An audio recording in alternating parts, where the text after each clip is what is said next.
आप सभी का आज की इस क्लास में स्वागत है। आज हम सीखेंगे प्रश्नावली 4.2 का 5वां प्रश्न। एक समकोण त्रिभुज की ऊंचाई उसके आधार से 7 सेंटीमीटर कम है और यदि कर्ण 13 सेंटीमीटर का हो तो अन्य दो भुजाएं ज्ञात करनी। तो ये कर्ण है, देखो ये समकोण त्रिभुज हमने बनाया है। समकोण के सामने वाली भुजा क्या होती है? हमेशा कर्ण होती है, सबसे बड़ी भुजा होती है समकोण त्रिभुज में। और इसका जो मान दिया गया है वो दिया गया है 13 सेंटीमीटर। कितना दिया गया है? 13 सेंटीमीटर। अब हमें दिया क्या है? ऊंचाई जो है आधार से 7 सेंटीमीटर कम है। अगर हमको आधार पता होगा तो हम ऊंचाई निकाल सकते हैं। कैसे? आधार से 7 कम। अगर आपका आधार 10 सेंटीमीटर है, अगर ये 10 है तो ये कितना होगा? 7 कम, यानी कि 3 हो जाएगा। नहीं, आधार दिया है, अगर ये 10 है तो ये कितना हो जाएगा? 7 कम कर देंगे 3 हो जाएगा। यानी कि हमें ऊंचाई तब पता चल पाएगी जब हमको आधार पता हो। क्या पता हो हमें? आधार। तब जब हम इस सवाल की शुरुआत करते हैं तो माना समकोण त्रिभुज का आधार जो है, समकोण त्रिभुज का जो आधार है वो हम मान लेते हैं x। चूंकि सेंटीमीटर में दिया है कर्ण तो इसको भी हम क्या ले लेते हैं? इसको भी हमने ले लिया सेंटीमीटर में। अब ये हो गया x सेंटीमीटर, देखो आधार। तो ऊंचाई आधार से 7 कम है, तो ऊंचाई ये है, तो इसलिए समकोण त्रिभुज की ऊंचाई कितनी हो जाएगी? इससे 7 कम। कम के लिए क्या करते हैं? माइनस, घटा देते हैं। तो ये आ गई x ऋण 7 सेंटीमीटर। ठीक हो गया। अब देखो समकोण त्रिभुज के लिए कौन सा नियम हम लागू करते हैं? समकोण त्रिभुज पे हमेशा क्या होता है? पाइथागोरस प्रमेय हम जिसको कहते हैं। समकोण बनाने वाली दो भुजाओं का वो जो वर्ग होता है, सबसे बड़ी भुजा यानी कि कर्ण के वर्ग के योगफल के बराबर होता है। तो हम लगा देते हैं इस समकोण त्रिभुज में पाइथागोरस प्रमेय से। पाइथागोरस प्रमेय से क्या होता है? पाइथागोरस प्रमेय दो भुजाओं का लंब का वर्ग धन आधार का वर्ग बराबर कर्ण का वर्ग। सीधे सीधे मान हमने रख दिए। तो ये हो गया a ऋण बी का होल स्क्वायर। a ऋण बी का होल स्क्वायर का सूत्र क्या होता है? देखो a का वर्ग ऋण 2ab धन b का वर्ग होता है। तो हम इसको खोल देंगे इसी रूप सूत्र से। पहले का वर्ग ऋण 2ab, ऋण 2 गुणा पहली संख्या a x, दूसरी संख्या b, धन b का स्क्वायर 7 का वर्ग। अब इसकी जगह पर धन एक्स स्क्वायर रख देंगे। 13 का वर्ग 13 गुणा 13 होता है। 13 का वर्ग का मतलब 13 गुणा 13।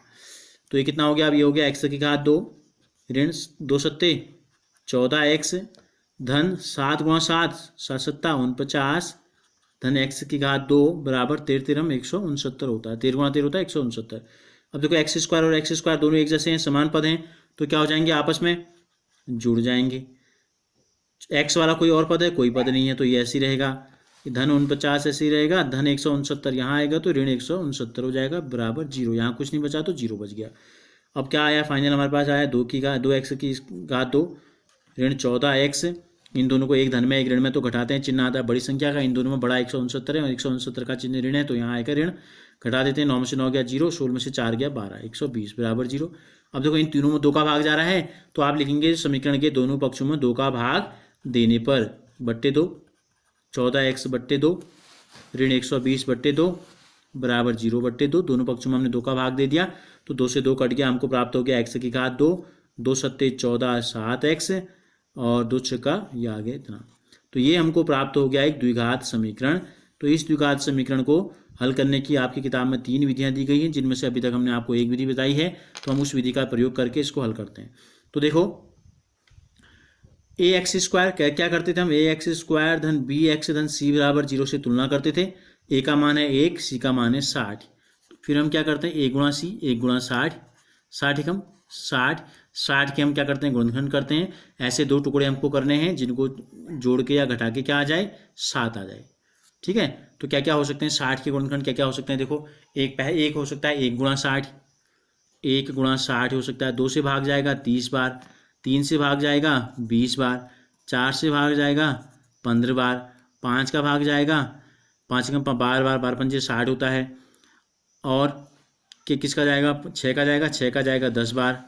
ठीक है, 8 का जाता है, 9 का फिर नहीं जाएगा, फिर ये आ जाएंगे 10 12, फिर उल्टे आ जाएंगे। अब इनमें से देखो, अगर वैसे होता क्या है, ये ऋण में है, सी क्या है हमारा? ऋण में है। और अगर सी ऋण में हो, ये संख्या अगर ऋण में है तो घटाते हैं। क्या करते हैं, दो ऐसे इनके जो गुणनखंड होंगे दो ऐसे भाग करने हैं जिनको घटा के 7 के बराबर आता है। तो देखो इनमें से 60 में से घटा के नहीं आता, इसमें से घटाएंगे, इसमें से, इसमें से, इसमें से, इसमें से। देखो 12 में से 5 घटाया तो कितना आ गया 7।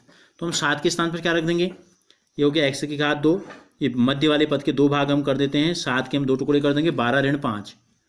क्या कर देंगे 12 ऋण 5, बाहर से x ऋण 60 बराबर 0। तो ये हो गया x की घात 2 ऋण 12x ऋण गुणा ऋण धन 5x ऋण 60 बराबर 0। दोनों का एक जोड़ा, इन दोनों का एक जोड़ा, इन दोनों में x कॉमन आएगा तो ये हो जाएगा x ऋण 12। इन दोनों में धन 5 कॉमन आएगा तो ये हो जाएगा 12 पंजे 60, ये भी 12 हो जाएगा। अब यहाँ x ऋण 12, यहाँ भी x ऋण 12, दोनों में x ऋण 12 कॉमन आ गया तो पहले वाले में बचा x, दूसरे वाले में बचा धन 5 बराबर 0।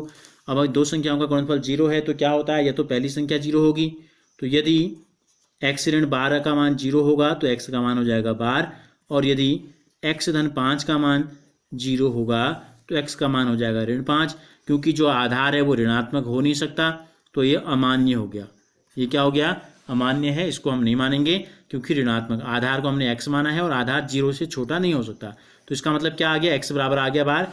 तो हमसे दो भुजाएं पूछी थी, इसलिए समकोण त्रिभुज का जो आधार है, समकोण त्रिभुज का आधार आ गया 12 सेंटीमीटर और ऊंचाई जो है आधार से 7 सेंटीमीटर कम थी, तो हमने लिखा था x ऋण 7, तो 12 ऋण 7 बराबर 5 सेंटीमीटर। तो समकोण की दो अन्य भुजाएं आ गई 12 सेंटीमीटर और 5 सेंटीमीटर। अगर आपको ये वीडियो अच्छी लगी तो इसे लाइक ज़रूर कीजिए और हमसे जुड़े रहने के लिए चैनल को सब्सक्राइब कर बेल आइकन को ज़रूर प्रेस कीजिए।